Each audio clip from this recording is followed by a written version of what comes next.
बेंगलुरु में कर्नाटक सरकार के मंत्री प्रियंक खड़गे ने महाराष्ट्र के मंत्री नीतीश राणे के बयान पर तीखी प्रतिक्रिया दी।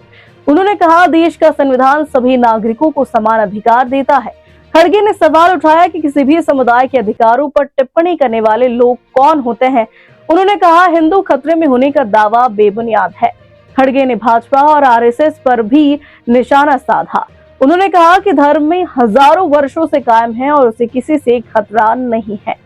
बेंगलुरु में मीडिया से बातचीत के दौरान कर्नाटक के मंत्री प्रियंक खड़गे ने महाराष्ट्र के मंत्री नीतीश राणे के बयान पर कड़ी प्रतिक्रिया दी। उन्होंने कहा, भारत का संविधान हर नागरिक को समान अधिकार देता है, चाहे वह किसी भी धर्म या समुदाय से जुड़ा हो। खड़गे ने कहा कि यदि केंद्र में सत्ता में बैठे लोग किसी समुदाय को गैर नागरिक घोषित करना चाहते हैं तो उन्हें स्पष्ट रूप से ऐसा करना चाहिए। उन्होंने कहा कि रोज यह कहना है कि मुसलमानों को यह न दिया जाए या दलितों के साथ ऐसा व्यवहार हो, पूरी तरह असंवैधानिक है। खड़गे ने सवाल किया कि आखिर यह तय करने वाले लोग कौन हैं। उन्होंने कहा, देश में संविधान सर्वोपरि है और वही अंतिम मार्गदर्शक है। मंत्री ने कहा कि एक और कहा जाता है कि देश में 90% हिंदू हैं, दूसरी ओर यह भी कहा जाता है कि हिंदू खतरे में है। उन्होंने पूछा कि आखिर हिंदुओं को खतरा किससे है। खड़गे ने आरोप लगाया कि भाजपा और आरएसएस ही हिंदुओं के लिए समस्या खड़ी कर रहे हैं। उन्होंने कहा कि यह धर्म पिछले 3000 वर्षों से कायम है और मजबूत रहा है। सवाल किया कि जब भाजपा और आरएसएस अस्तित्व में नहीं थे तब भी धर्म सुरक्षित था। खड़गे ने कहा, कुछ लोगों ने इतिहास को सही तरीके से नहीं पढ़ा।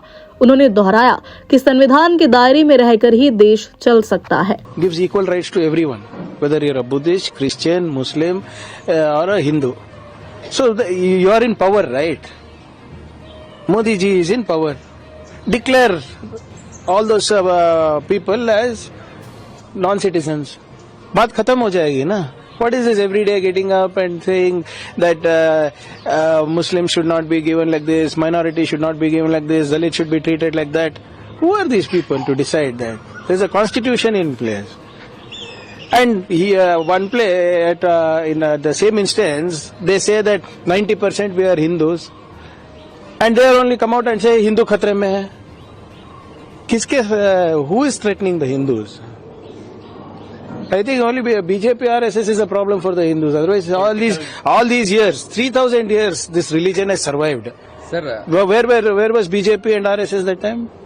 Who are these people? ठेकेदार बन गए क्या?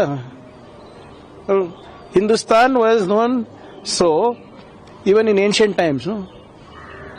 So these fellows, I don't think they have read their history properly.